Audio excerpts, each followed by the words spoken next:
Hello friend, welcome to BD react channel. আমরা আজকে যে ভিডিওটি রিয়াক্ট করতে যাব সেটি পাকিস্তানের একটি চ্যানেল সানা আমজাদের একটি ভিডিওটির টাইটেল হচ্ছে India's free food scheme in budget, food crisis in Pakistan. আমরা জানি এই মুহূর্তে 2023 সালের পাকিস্তানে খাদ্যের প্রচণ্ড ক্রাইসিস চলতেছে। তো পাকিস্তানের সাধারণ জনগণ কি বলছে পাকিস্তানের একজন সাংবাদিকের কাছে, আমরা সেটি দেখব এবং এর ভেতরে আমরা আমাদের রিয়াকশনটি দিব এবং ভিডিও শেষে এটার বিস্তারিত আসবে। তাহলে চলুন সবাই একসঙ্গে শুরু করা যাক। आम जो दवार होती थी ना, टूटा हुआ, जिसको हम टोटा कहते हैं, जो कबूतरों को परिंदों को डालते थे, अब हम लोग वो खाने पे मजबूर हो गए हैं। इन्होंने ये हालात कर दिए हैं। जो मोदी है ना, इंडिया के लोगों के लिए वो बाइस रहमत बना हुआ है। वो अपना आप दूसरों पर निछावर करने के लिए आते हैं ताकि वो अपनी मेहनत को दूसरों पर लुटाएं और अपनी मेहनत करके मुल्क को ऊंचा बनाएं और अपनी अपनी यानी कि मुल्क की तरक्की करें और अपनी अवाम को उस स्टेज पर लेकर जाएं ताकि दुनिया देखे। तो हम लोग जाग गए हैं, अब हम लूटने नहीं देंगे, आपको घरों से निकाल के मारेंगे और ऐसा मारेंगे कि कुत्ते को भी ऐसी मारनी पड़ती होगी जैसी इन लोगों को मार पड़ेगी और हम लोगों से पड़ेगी इंशाल्लाह। गरीब अवाम जब सड़क पे आ जाएगी ना, तो ये गाड़ियाँ, ये हर चीज़, दुनिया का हर निज़ाम रुक जाएगा और आप लोग हालात पैदा कर रहे हैं खाना जंगी वाला। यहाँ पे पाकिस्तान में रहने वाले लोगों को फ्री अनाज दिया गया हो कभी भी जिंदगी में? ऐसा कभी देखा नहीं है। वैसे हम लोग जो ना रमज़ान के मुसलमान हो जाते हैं, रमज़ान में हम देखते हैं कि हम वो दुनिया दिखावे के लिए कि मैं भी अगर बात करूं, मैंने इतने घरों को अनाज दे दूंगा, इतने घरों को राशन दे दूंगा। अस्सलाम वालेकुम, नमस्ते, सत श्री अकाल, मैं हूं सना अमजद। नाज़रीन, इंडिया में फ्री फ्रूट ग्रेन स्कीम चल रही है। भारत सरकार ने इस स्कीम के बजट में मजीद 2 लाख रुपए करोड़ का इजाफा कर दिया है। 80 करोड़ लोगों को अब भारत सरकार की जानिब से मुफ्त अनाज दिया जाएगा। अगर हम बात करें पाकिस्तान की, तो पाकिस्तान के हुक्मरानों से तो यहाँ की 22 करोड़ अवाम ही नहीं संभाली जा रही। यहाँ पे तो पाकिस्तान के अवाम को पैसे देकर भी अनाज नहीं मिल रहा। इंडिया भी एक जरखेज मुल्क है और पाकिस्तान भी एक जरखेज मुल्क है। उसके बावजूद इंडिया अपने लोगों को मुफ्त अनाज दे रहा है, लेकिन पाकिस्तान के लोगों को डबल पैसे देकर भी अनाज नहीं मिल रहा। इसी सारे मुद्दे पर आज हम बात करेंगे पाकिस्तान के अवाम से, तो आइए चलिए हमारे साथ। अस्सलाम वालेकुम। वालेकुम सलाम। आपका नाम? तारिक अली। सर, इंडिया में ऑलरेडी काफ़ी अरसे से जो है फ्री फूड ग्रेन स्कीम चल रही थी, यानी कि हर घर को जो है वो 5 किलो अनाज दिया जा रहा था, जिसमें आटा, गंदुम और चावल शामिल थे। और अब इसके बजट में मजीद जो है वो 2 लाख करोड़ का इजाफा कर दिया गया है। क्या कहेंगे आप इस हवाले से? इस हवाले से यही कहेंगे कि इंडिया की जो इकनॉमी है उसकी ज़्यादा होने की वजह यह है कि वो अपने लोगों का ख्याल रखना शुरू हो गए हुए हैं। मैं कई दफ़ा ये चीज़ कह चुका हूँ कि जो मोदी है ना, इंडिया के लोगों के लिए वो बाइस रहमत बना हुआ है। जो दूसरे गैर मुल्की हैं उनके लिए वो ख़तरनाक है, हमारे लिए वो ख़तरनाक है हर चीज़, मगर अपने लोगों को वो फ़ायदा दे रहे हैं। और हम यही चीज़ चाह रहे थे कि यहाँ पर हमारे मुल्क पाकिस्तान में भी लोगों को फ़ायदा दिया जाए। जैसा कि खान साहब ने लंगर खाने शुरू किए थे, जैसा कि खान साहब ने शुरू किया था, कोई भूखा नहीं सोएगा। मगर यहाँ पर क्या है, आप देख लें मुल्क के हालात कैसे हैं। सिंध में लोग आटा लेने, लाइनों में बेचारा आटा लेने जाता है, उसको मौत मिल जाती है।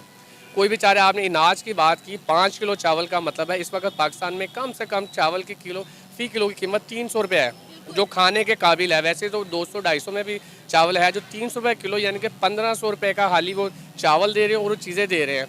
तो बड़ी अच्छी बात है उनके लिए। हम मुसलमान हैं, ये चीज़ें हम मुसलमानों में होनी चाहिए, मगर वो ये लोग कर रहे हैं, तो हमें इससे सबक सीखना चाहिए। सर, आपको पता है कि इस बजट के मुताबिक जो है, इस नई स्कीम के मुताबिक 80 करोड़ लोगों को 1 साल तक जो है फ्री फूड ग्रेन जो है वो दिए जाएंगे। मतलब बहुत बड़ी बात है कि 80 करोड़ लोगों को आप जो है फ्री में खाना दे रहे हैं, फ्री में अनाज दे रहे हैं। यहाँ से हमारे पास जो है 22 करोड़ की आबादी नहीं संभाली जा रही।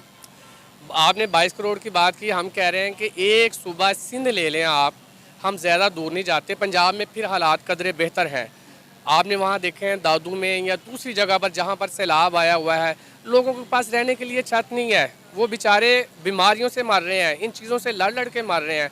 80 करोड़, और वाकई एक हैरानगी वाली बात है, यहाँ पर 22 करोड़ पूरा मुल्क है और वो 80 करोड़ को इतना दे रहे हैं। हमें सबसे ज़्यादा इसमें फिर वही बात आ जाती है कि वो गैर मुस्लिम होके मुसलमानों वाले काम कर रहे हैं, लोगों को सहूलियत दे रहे हैं। हमें भी ऐसे सहूलियत देनी चाहिए। इसमें सबसे बड़ी वजह जो है ना, हमारे मुल्क में अभी तक जो सियासी इस्तेहकाम जो वो ख़त्म नहीं ना हो रहा। जब तक ये पूरे सियासतदान एक पेज पर नहीं आएंगे, हमारी ये पॉलिसी बेहतर नहीं होगी, तो ये काम ऐसे ही चल रहा है। हमेशा दहशतगर्दी या कोई भी चीज़ आती है गुर्बत की वजह से आती है। पाकिस्तान पहले ऊपर जा रहा था, खान साहब के दौर में 6% GDP ग्रोथ थी, जो अब -0 पे चली गई हुई है, जिसकी वजह से आप देख रहे हैं मुल्क के हालात भी गलत हो रहे हैं। और यहाँ तक कि कराची में डाकू आटे के थैले के लिए लूटमार कर रहे हैं। क्राइम रेट बढ़ गया ना, क्राइम रेट बढ़ गया ना, वो आटे के थैले के लिए लूटमार कर रहे हैं। पहले जो मोबाइल और उसके लिए कर रहे थे, ये यही वजह है कि यहाँ पर मुआशी पॉलिसी होनी चाहिए। मुआशी पॉलिसी के लिए सियासी इस्तेकाम होना चाहिए, लोगों को मिल बैठ के काम करने चाहिए। मुझे अभी तक याद है खान साहब ने जो काम किया था कि कोई भूखा नहीं सोएगा, उससे कितने लोग मुस्तफीद हो रहे थे। इन्होंने अपनी सियासी काम के लिए सबसे पहले लंगर खानों पे आके दावा बोला ये नहीं होना चाहिए फलां। खान साहब तो लोगों को फ़कीर बना रहे थे, हम उनको खुददार करेंगे। खुददार क्या कर रहे हैं? फैसलाबाद में मिलें हमारी बंद हो रही हैं। खान साहब के दौर में जहाँ लाखों लोग वहाँ पर मजदूरी कर रहे थे, अब वहाँ पर लाखों लोग बेरोज़गार हो रहे हैं। जब बेरोज़गारी होगी तो हमारे मुल्क में ये दहशतगर्दी, ये चोरी चकारी, ये चीज़ें बढ़ेंगी। और हमें सीखना चाहिए, हमारा हमसाया मुल्क है। अब मैं हमसाया मुल्क से एक और मिसाल लेता हूँ। हम इंडिया को भी छोड़ के बांग्लादेश, जो हमसे बाद में जब वो अलहदा हुआ था ना, हमारे कई लोगों ने कहा था जी हमारी जान छूटी कि हम पर अजाब था, मगर उनकी भी इकनॉमी इस वक्त हमसे बेहतर है। पाकिस्तान का 1 रुपया और उनके 3 टके हैं, उन्होंने हमें तो 2 टके का भी नहीं छोड़ा, मज़ीद आगे बढ़ गए हुए। पाकिस्तान का 1 रुपया, और यहाँ तक अफगानिस्तान जहाँ 20 साल तक जंग रही थी, पूरी दुनिया की ताकतें वहाँ पर जंग कर रही थी, उनका आप देख लें। अफगानिस्तान का अगर 2 रुपया हो तो हमारा पाकिस्तान का 1 रुपया बनता है। जिन्हें हम कहते थे कि ये लोग तो हमारे मुल्क में कूड़ा उठाने के लिए आए हैं या खाली चने बेचने के लिए, हमारे जूते पॉलिश करने के लिए आए हुए हैं, उनका मुल्क हमसे आगे तरक्की कर रहा है। इसलिए खुदारा हमारी इनसे रिक्वेस्ट है कि आपस में ये लड़ाई झगड़ा बंद करें। आप दुश्मन ममालिक को फ़ायदा दे रहे हैं, आपके हमसाया मालिक उनसे देखें, आप वो गैर मुस्लिम होकर मुसलमानों वाले काम करके लोगों को ये अनाज दे के, ये चीज़ें दे के वो आगे बढ़ा रहे हैं। सर आपने कभी पाकिस्तान में कोई ऐसी स्कीम देखी है जिस स्कीम के तहत यहाँ पे पाकिस्तान में रहने वाले लोगों को फ्री अनाज दिया गया हो कभी भी जिंदगी में? ऐसा कभी देखा नहीं है। वैसे हम लोग जो ना रमज़ान के मुसलमान हो जाते हैं, रमज़ान में हम देखते हैं कि हम वो दुनिया दिखावे के लिए कि मैं भी अगर बात करूं, मैंने इतने घरों को अनाज दे दूंगा, इतने घरों को राशन दे दूंगा, इस पर हमें प्रॉपर सोचना चाहिए। जैसे उन्होंने प्रॉपर सोच के किया ना, तो प्रॉपर हमें इसको सोचना चाहिए कि हम पूरा साल इस पर कैसे करेंगे। हम सब लोग जो ना रमज़ान के मुसलमान हैं, या सुबह सुबह स्टेटस के मुसलमान होते हैं, अच्छे स्टेटस लगा देंगे हम कि हम ये स्टेटस लगा दिया, मैं सबसे अच्छा हूँ, उस पर पता नहीं अमल करते कि नहीं करते। रमज़ान में आप देखिएगा लोग अपने घरों का, वो भी रमज़ान में भी इनका तरीक़ेकार गलत होता है। आप देखेंगे ना, बड़े बड़े जो लोग होते हैं वो बेचारे लोगों को तमाशा बना देते हैं, अपने लोगों के घरों के आगे लाइनें लगवा देते हैं। हालांकि ये नहीं होना चाहिए, सबको आपको मैनेज करना चाहिए, देखना चाहिए कौन सा घर कहाँ पर कौन है, उनके शाम के पहरे में जाके उनके घरों में ये चीज़ें पहुँचानी चाहिए, फिर जाके ही हम लोग तरक्की करेंगे। अगर हम करें कि हम नाम के मुसलमान होके हम उनसे आगे बढ़ जाएं, जब तक हम काम के भी मुसलमान नहीं होंगे तब तक हम आगे नहीं बढ़ेंगे। आपका नाम? मोहम्मद इमरान। सर आपको पता है कि इंडिया में एक बहुत अरसे से स्कीम चल रही थी, फ्री फ्रूट ग्रेन स्कीम। अब इंडिया की जो गवर्नमेंट है उन्होंने अपने नए बजट के मुताबिक उसमें 2 लाख करोड़ का मजीद इजाफा कर दिया है, यानी 1 साल तक मजीद जो है 80 करोड़ लोगों को जो है फ्री ग्रेन फ्री फूड दिया जाएगा। क्या कहेंगे आप इस हवाले से? जी देखिए जी, इंडिया हमसे बहुत पीछे था। अगर आप 1992 की 95 की बात करते हैं ना, 1995 की, तो इंडिया का जो 1 रुपया था ना, यानी कि हमारा 100 रुपया था, उनके हमें 110 रुपये मिलते थे। यानी कि उनकी करेंसी 10 रुपये हमसे पीछे थी। अब देखिए हमारी बदनसीबी देखिए कि हम बांग्लादेश, जो हमारा ही मुल्क है, जो इंडिया ने जबरन मुसल्लत होके वहाँ पे कब्जा किया, उसके ऊपर। किस पर? बांग्लादेश पे। वो बांग्लादेश तो खुद टूटा ना, बांग्लादेश तो खुद अलग हुआ। वो तो हमारे हुक्मरान थे ना, वैसे उनकी पॉलिसी ऐसी थी ना। वो देखे ना, वो वजीर निज़ामी ने क्या कहा था जी, इधर हम उधर तुम। वो शेख मुजीबुर रहमान ने जब कहा था उसको, भुट्टो को, तो ठीक है, उसने कहा ठीक है हम इधर और आप उधर। वो मशरक़ी पाकिस्तान था, वो हमारे हाथों से कैसे गया। जब इंदिरा गांधी ने, मुझे तकरीर याद है उसकी 1988 की, जब ज़िया शहीद हुए थे ना, तब उन्होंने तकरीर की थी इंदिरा गांधी ने स्टेज पर आके कि आज हमने खलीजे बंगाल को, वो दो कौमी नज़रिया जो ना हमने डबो दिया है खलीजे बंगाल में, तो उन्हें कब्जा कर लिया। अब हम बांग्लादेश से देखे कर्जा मांग रहे हैं। हमारे जितने भी यहाँ पे काम करने वाले लोग थे, जो पैसे वाले लोग थे, बिजनेसमैन थे, जो जिनकी फैक्ट्रियाँ थी कपड़े की या गारमेंट्स की फैक्ट्रियाँ थी, उन्होंने बांग्लादेश में जाके लगा ली हैं कि जी वो हमसे पीछे थे। उन्होंने 5 kg 1 मंथ का, जिसमें आपकी दालें, चावल, चीनी, यानी कि इधर दालों, चीनी, चावलों के रेट कहाँ पे आसमान पे बातें कर रहे हैं। आम जो दवार होती थी ना, टूटा हुआ, जिसको हम टोटा कहते हैं, जो कबूतरों को, परिंदों को डालते थे, अब हम लोग वो खाने पर मजबूर हो गए हैं। इन्होंने ये हालात कर दिए हैं। आप पेट्रोल पंप देख लें, जैसे पेट्रोल पंप अमेरिका के कहने में गिरता है, यार हमारे मुल्क में पेट्रोल निकलना अगर ज़खायर है तो क्यों नहीं निकालते आप लोग? आपने तुर्की के जैसे मुआहदा लुजान कर लिया हुआ है 100 साल कि आपने अपनी कोई मादनियत निकालनी नहीं, अपने ज़खायरों को छेड़ना ही नहीं है। वो लोगों ने, आप लोगों ने वो सारा बेच दिया है। हमें हमेशा ये बताया गया कि पाकिस्तान एक ज़रख़ेज़ मुल्क है, पाकिस्तान का बहुत बड़ा हिस्सा जो है वो ज़राअत पर है, पाकिस्तान की बहुत बड़ी इकॉनमी जो है वो ज़राअत पर डिपेंड करती है। वो कहाँ गई ज़राअत? मैं बताता हूँ, माजरत के साथ जितने भी वज़रा आते हैं ना, ये बड़े बड़े MN MP आते हैं, ये सब वज़रा जो होते हैं, जितने वज़ीर आज़म क्या सदर भी, इनकी नज़र होती है कि ज़मीन कौन सी है ज़री, इसको हम हाउसिंग सोसाइटी बना देते हैं। हरियाली ख़त्म करके ये सोसाइटियाँ बना रहे हैं। अपने मुल्क में अगर अनाज उगाएंगे नहीं तो इसमें किल्लत पड़ जाएगी। फिर बाहर से आप मंगवाएंगे कि जी हमारे फलानी चीज़ कम हो गई, हमने गंदम मंगवानी है, हमने फलानी चीज़ मंगवानी है, हमने चीनी मंगवानी है। ये लोग अपना बेड़ा गर्क खुद कर रहे हैं। इंडिया भी तो एक ज़रख़ेज़ मुल्क है ना, इंडिया भी तो एक ज़रख़ेज़ मुल्क है। वो आज ना सिर्फ अपने लोगों की ज़रूरत पूरी कर रहे हैं बल्कि दूसरे ममालिक की मदद भी कर रहे हैं। किस मुल्क की उसने मदद नहीं की? देखें जी, जिस मुल्क में हुक्मरान करप्शन करेंगे, खाएंगे अपने, देखें एक हुक्मरान पे जब टैग लग जाता है ना कि ये सही बंदा नहीं है, इसने करप्शन की है, उसको गोली मार देनी चाहिए।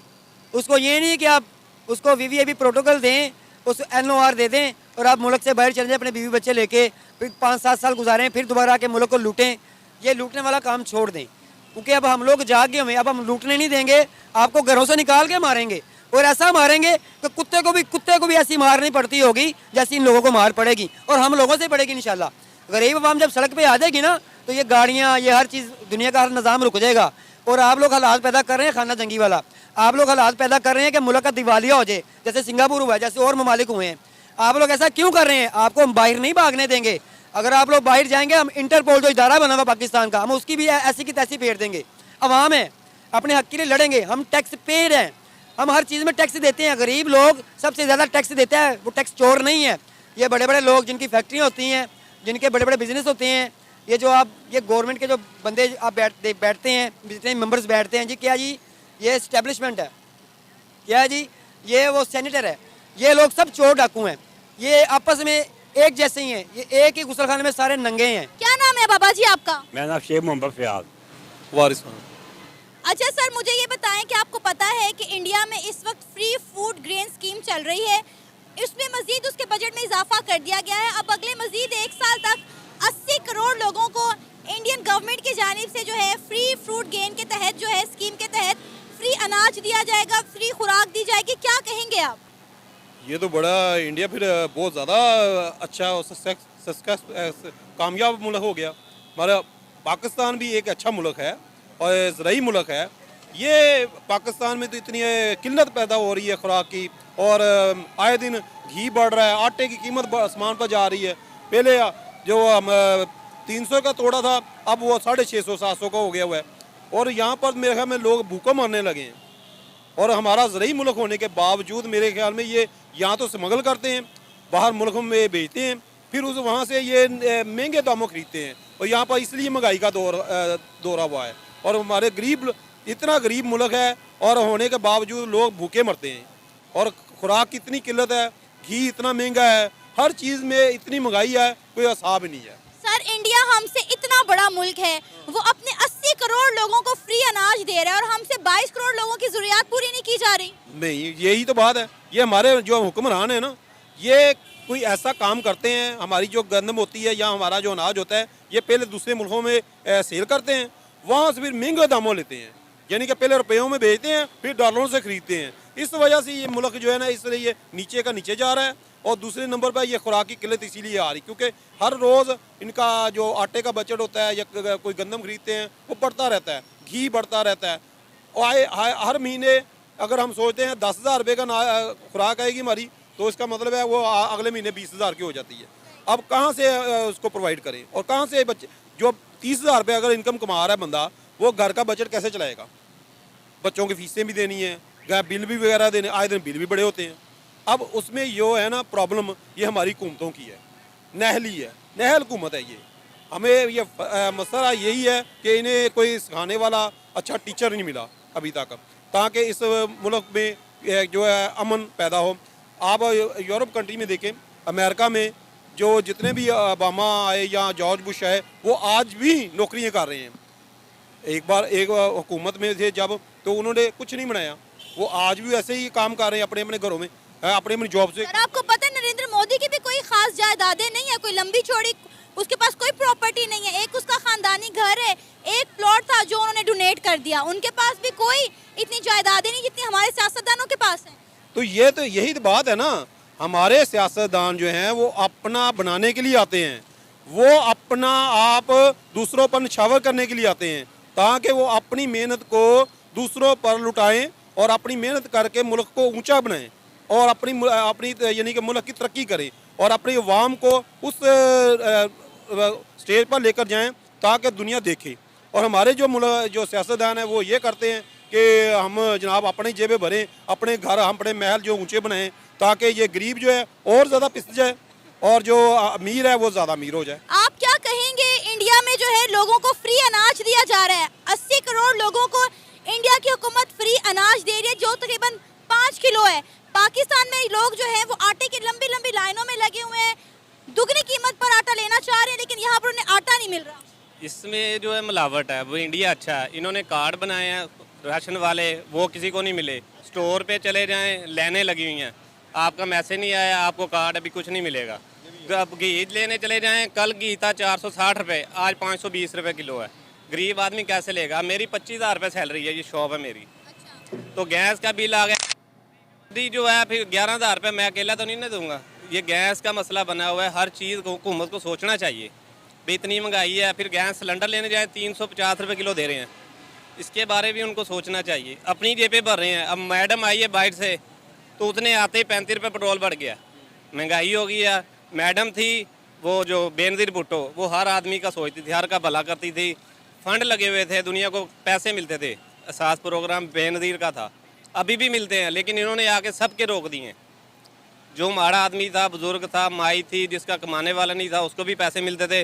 अब समझे सबको मिलते नहीं हैं, कैंसिल कर दिए। क्यों जी? अपनी जेब पे भरते हैं। इमरान खान ने 12,000 निकाला था, उसने कार्ड बनाया था, इन्होंने बंद करवा दिया, उसका भी अभी रौला चल रहा है। किसी आदमी बेचारा अस्पताल जाता सीधी तरह बात नहीं पूछते, एक बीमार हो गया उसे जाते पहले पर्चियाँ लिख लिख के दे जाएंगे, चक्कर लगाते रहेंगे। वो माड़ा आदमी कैसे दवाई लेगा? सरकारी अस्पताल है, इमदाद होनी चाहिए, उधर कुछ भी नहीं है। उधर सिर्फ लूटने वाले बैठे हैं, डॉक्टर हैं वो भी लूटते हैं, हुकूमत तो वैसे लूट रही है दोनों हाथों से। बाहर चले जाएं, लंदन में ऐसा है ना उनका मकार है कि जो सोच भी नहीं सकते। पाकिस्तान एक जरखेज मुल्क है, जिस तरह इंडिया एक जरखेज मुल्क है, पाकिस्तान का भी बहुत हिस्सा जो है वो ज़राअत पर है, लेकिन उसके बावजूद भी हमारे मुल्क में अनाज की किल्लत समझ से बाला था। हुकूमत के पास सब कुछ है, ये सब बाहर दे देते हैं। इधर से मिक्सिंग है, वो आटा खड़ा है, आप जाके आटा चेक कर लें, आटे की क्या कंडीशन है। रोटी पकाते हैं, रोटी सूख जाती है। एक चीज़ एक नंबर मिलती नहीं, पैसे एक नंबर के लेते हैं। टुकड़ों को नहीं किया होता, टुकड़ों को दोबारा क्रश करके उसका आटा बनाकर फिर लोगों को खिला रहे हैं। हाँ, वो जो ये साहब आटे का वो क्वालिटी वो है। अब रोटी 16 रुपए की है, नान 30 रुपए का कर दिया है, वो भी प्योर नहीं मिलता, मिक्सिंग माल है। मसाइल का हल क्या है? अब इसका मिसाल हल है कि हुकूमत को करना चाहिए। अवाम निकल नहीं सकती, अवाम है ही नहीं। अवाम रोटी कमाए के धरने दे नहीं सकती। बच्चे हैं छोटे छोटे, हर आदमी नहीं निकल सकता। हुकूमत अपना मजा ले रही है, पैसा बना रही है, गाड़ियाँ हैं, दौलत है, शोहरत है, ये किसी के बारे में कोई नहीं सोचता। हम लोग इंडिया से कुछ सीखते क्यों नहीं है? ये सीखते ऐसे कि सोचने ही नहीं देते। जब कोई सीखता है तो उसे रोक देते हैं, खत्म कहानी। जी, तो आपने सुना और देखा कि पाकिस्तान की आवाम महंगाई की वजह से किस कदर गमो गुस्से में मुब्तला है। उनका यही कहना था कि अगर इंडिया की तरह पाकिस्तान के हुक्मरान उन्हें मुफ्त अनाज नहीं दे सकते तो कम से कम अनाज की कीमतों में कमी कर दी जाए ताकि उन्हें कुछ रिलीफ मिल सके। आप भी अपनी राय का इजहार कर सकते हैं नीचे दिए गए कमेंट सेक्शन में। इसी के साथ मुझे इजाज़त दें, पर जाने से पहले हमारे चैनल को सब्सक्राइब करें, वीडियो को लाइक करें और शेयर करें। अल्लाह हाफिज़। তো ফ্রেন্ডস, ভিডিও শেষ হয়ে গিয়েছে। ভিডিওটি যে বিষয়টা পাকিস্তানের সাধারণ মানুষেরা যে বিষয়টা নিয়ে বলছে সেটা হচ্ছে যে বর্তমানে পাকিস্তানে একটি রুটির দাম 16 টাকা এবং একটি নান রুটির দাম 30 টাকা এবং 1 কেজি আটার দাম 160 থেকে 170-80, তারপরেও টাকা দিয়েও আটা পাওয়া যাচ্ছে না। অন্যদিকে ভারতের যে নতুন বাজেটটি হয়েছে 2022-23-এ, সেখানে ভারত সরকার প্রত্যেকটা মানুষকে প্রতি মাসে 5 কেজি করে আটা ফ্রি দিবে। এখন পাকিস্তানের যে সাধারণ মানুষের যে কষ্ট, তারা আসলে আহ, এত দ্রব্যমূল্যের দাম এত বেড়ে গেছে যে তাদের এখন টাকা, রুটি কেনার টাকা নেই, বা টাকা থাকলেও বাজারে আটা নেই। তো এই অবস্থায় আসলে দুইটি দেশই একই সাথে পথ চলা শুরু করেছে 1947-এ। তাহলে এই দুইটি দেশের এই অবস্থা কেন? এই 75 বছর পরে এসে একটি দেশের মানুষ খেতে পারছে না, আরেকটি দেশের মানুষকে প্রতি মাসে 5 কেজি করে সবাইকে আটা ফ্রি রেশনিং সিস্টেমে দেওয়া হচ্ছে। তো এই বিষয়টি নিয়েই মূলত ভিডিওর বিষয়বস্তু ছিল, এবং আমরা যেটা দেখলাম যে পাকিস্তানের সাধারণ মানুষ বর্তমানে রাষ্ট্রের যে সরকার তাদের প্রতি ক্ষোভ, কিন্তু একটা বিষয় হচ্ছে যে তারা কেউ হয়তো ইমরান খানকে দোষারোপ করছে, কেউ বর্তমান সরকারকে দোষারোপ করছে, এভাবেই কাউন্টার ভাবে সবাই বলছে যে ইমরান খান ভালো ছিল, কেউ বলছে না বর্তমান সরকার ভালো। তো আসলে পাকিস্তানে তো আমরা যেটা জানি যে 75 বছরে কোনো সরকারই কিন্তু তার মেয়াদ সম্পূর্ণ করতে পারে নাই। তো আসলে নির্দিষ্ট কোনো ব্যক্তির সফলতা না ব্যর্থতা, নাকি পুরো একটি রাষ্ট্র ব্যবস্থাতেই সমস্যা, এই বিষয়টাও কিন্তু ভাববার বিষয় পাকিস্তানি মানুষের। আর আরেকটি ব্যাপার যে পাকিস্তানের অনেকেই যেটা বলে থাকে বাংলাদেশে যে দৌড়টাকে কি, হ্যাঁ দৌড়টাকে কি, এরকম একটা কথা প্রচলিত আছে। কিন্তু আমি পরিষ্কারভাবে পাকিস্তানি মানুষদের বলতে চাই যে বাংলাদেশ বা পূর্ব পাকিস্তান কখনোই কিন্তু বর্তমান পাকিস্তানের থেকে পিছিয়ে ছিল না। এবং এটা বলতে পারি যে 1971 সাল পর্যন্ত যে পাকিস্তানের অর্থনীতি উপরে ছিল এবং ভারতের থেকেও আগে ছিল, সেটার একমাত্র কারণ কিন্তু এই বাংলাদেশ, এই পূর্ব পাকিস্তান। কারণ পূর্ব পাকিস্তানের কৃষি ব্যবস্থা উন্নত ছিল, এখানকার জুট, এখানকার পাট থেকে প্রচুর পরিমাণে টাকা আয় হতো, যে টাকাটা পশ্চিম পাকিস্তানের শাসক গোষ্ঠী ব্যবহার করত, এবং সেই কারণেই কিন্তু উন্নত ছিল। এবং এই সমস্ত রেভিনিউ ম্যাক্সিমামই কিন্তু পূর্ব পাকিস্তান থেকে পশ্চিম পাকিস্তানে যেত। এবং এই 71 সালে বাংলাদেশ আলাদা হওয়ার পরেই কিন্তু পাকিস্তানের অর্থনীতি আস্তে আস্তে আস্তে আস্তে নিচের দিকে আসে। এবং আরেকটি বিষয় হচ্ছে 71 সালের পরে যেটা হয়েছে, সেই কাজটা যখন বর্তমান বাংলাদেশের সাথে পাকিস্তান করতে পারেনি, আলাদা হয়ে গেছে, এবার কিন্তু পাকিস্তান বালুচিস্তানে কিন্তু একই কাজ শুরু করেছে। তাদের রিসোর্স ইউজ করে, ওখান থেকে খনিজ আহরণ করে, কিন্তু বালুচিস্তানে কিন্তু কোনো ডেভেলপমেন্ট নেই। বালুচিস্তান যদি কখনো পাকিস্তান থেকে আলাদা হয়ে যায়, তাহলে যে পাকিস্তানের আজকের যে অবস্থা না, আমার মনে হয় এই অবস্থা উত্তরোত্তর আরো খারাপ হবে, এবং পাকিস্তানের অর্থনীতি সামনে আরো ভয়ঙ্কর সময় অপেক্ষা করবে। আপনারা যারা আমার ভিডিওটি দেখেছেন, হয়তো বাংলাদেশ থেকে দেখছেন, বাংলাদেশের বাইরে থেকেও দেখতে পারেন, হয়তো পাকিস্তান থেকে কেউ দেখতে পারেন, ইন্ডিয়া থেকে দেখতে পারেন। আপনারা আপনাদের কমেন্ট, আপনাদের রায় কমেন্ট বক্সে জানানোর জন্য বিনীতভাবে অনুরোধ রইল, এবং দয়া করে আমার চ্যানেলটি সাবস্ক্রাইব করে এই ধরনের ভিডিও পেতে আমাদের সাথেই থাকুন। ধন্যবাদ।